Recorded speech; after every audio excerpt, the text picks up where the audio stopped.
Hello, Internet. Come on in and join the NerdChat. So it's been a little bit since I've done this, but that was because of, one, a scheduling conflict, but also the last bit of that Green Lantern Flash story was remarkably boring. So I decided to just move forward, and I'll go back in a week or two, and I'll just make a quick wrap-up video about that, because I know that I left the story unfinished. But the ending is not anything fascinating, so I'm sorry. I just couldn't write it. I couldn't script it out. So I decided to move forward, get in the groove of making another video or two, and then I'll go finish that up. So today we're going to be talking about Astonishing Spider-Man and Wolverine by Jason Aaron and Adam Kubert. So this is a time travel story of my favorite superhero duo of all time, Peter Parker and Logan. So they don't work together well, and they do work together well, and they don't like to work together well, but they're the best friends that each other needs, whether they like to admit it or not. So today's story starts off in a narration from Peter Parker.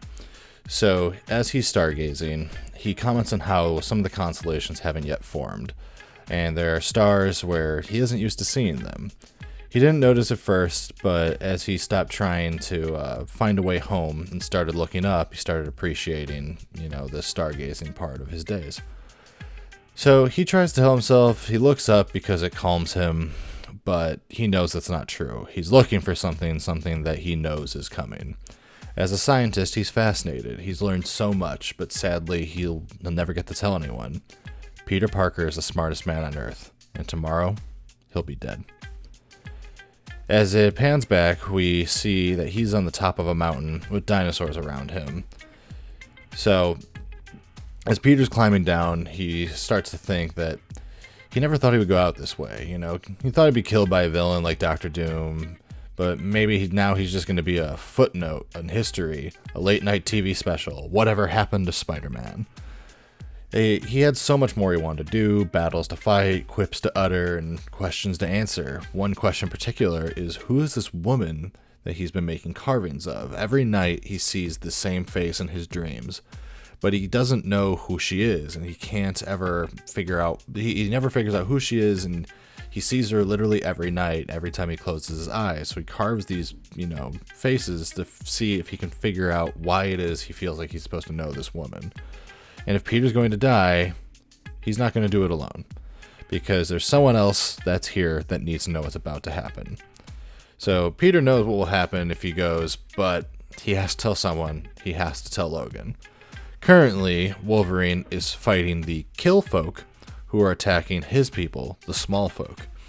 Logan knows they underestimate his people, because it's not about the size of the folk in the fight. It's about the size of the fight and the folk.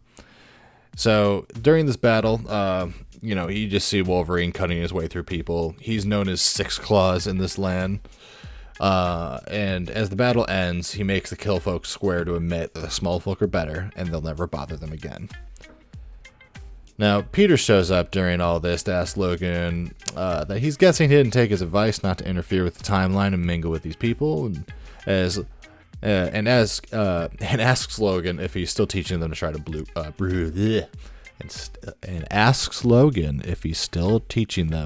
brew beer. Oh, sorry, tongue twister apparently. So Logan tells Peter that he'll, you got to leave. Like he just, tells him to shove off like Logan always does. But Peter tells him that they're all gonna die. Come tomorrow, the asteroid that comes to take out the dinosaurs is going to be here, and they're at ground zero. They can't run, they can't hide. This is an extinction level event, and no matter what they do, they're screwed. They're literally they have to wait for death. So Peter says that he doesn't want to argue, he just wanted Logan to know, and he starts to leave. He once again, though, apparently he's done this a few times, but he apologizes to Logan. He knows this is all his fault, and he blames him. And Wolverine's like, "I don't blame you," but Peter leaves, and after Peter leaves, they both start thinking to themselves about who they would have rather been stuck here with. Like Logan wishes it could have been like She-Hulk, but Peter wishes it would have been Reed Richards so they could build a time machine. You can assume why Logan wanted She-Hulk here. They both mentioned that the Hulk would have been better than either one of them. but they basically they would literally be with anyone else than the two of them. What bothers them both, though, is they still don't understand how they ended up here, and then we begin to have a flashback to see how this all began. So back whenever this started, they don't exactly say. Spider-Man is swinging through the streets while Wolverine is like cornering a thug in an alley. Logan tells him the killing spree ends, but the guy says that he was only supposed to lure Logan here, and he pulls out a gun. So apparently this kid like shot a couple people, and now he's saying that Wolverine's telling him like that gun isn't going to do you any good. He says, "Don't worry, this bullet isn't for him." Meaning Logan. He said someone will make him famous. There's going to be movies about his story, and the thug shoots himself in the head. However, in the bank, the dude with a big eye, calling himself the Orb, has his gang breaking open lockboxes, and one of them finds these glowing diamonds, and he rushes out to show the Orb. But he gets kicked by Spider-Man. Spider-Man asks, "Now, when you wake up in jail tomorrow, are you going to have just one? When you wake up in jail tomorrow, are you going to have two black eyes or just one big one?" Another dude aims a gun at Spidey, but it gets cut into pieces as Wolverine cuts through it. Now, as Logan and Peter see each other, they both say, "Oh, great, not you," like in synchronization.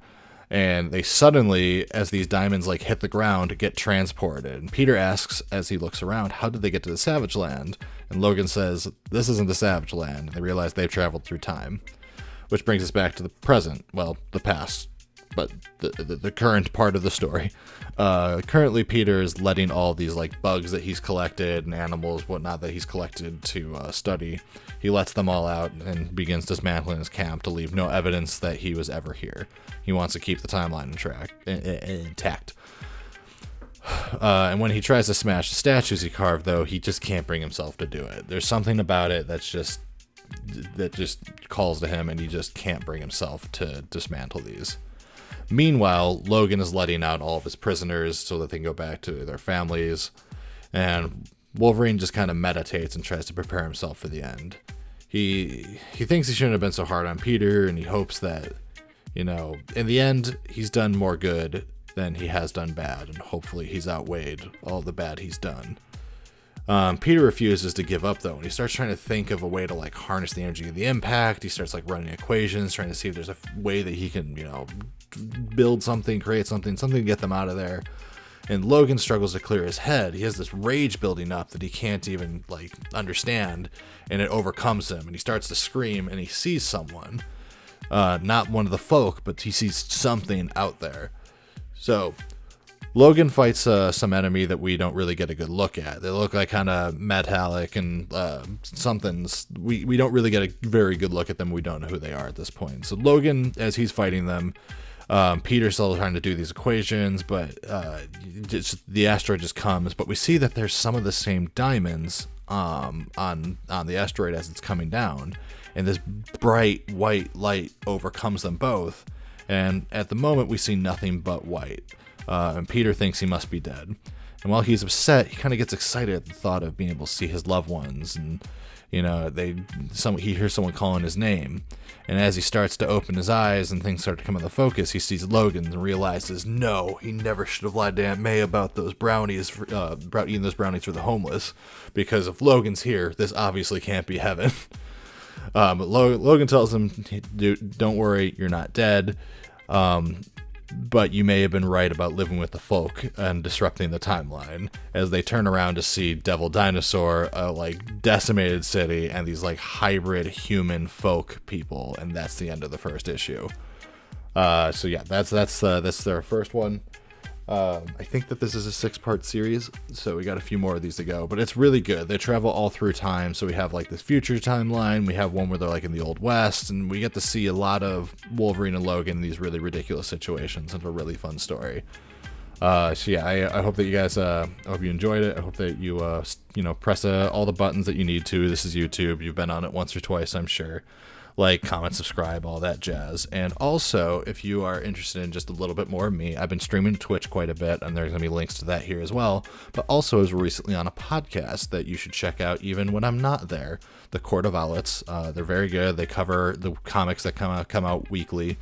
and give some reviews on them. Anything that you need to be kept up on, they do a great job of, making sure that any information you really need about the comics for the week, they keep you intact with it. So they're also just a very funny batch of people, and I had a great time being on their podcast, and they're going to have me on again at some point. So I'm really looking forward to it. I had a great time there, and you should listen to them every week, just like I do. So that's all I got for you guys today. So check out all those links. And also, I have a Discord as well that you can join. But all of those links will be in the description down below if they're not currently on screen. So thank you again for hanging out, and I will hopefully catch you next week. Goodbye.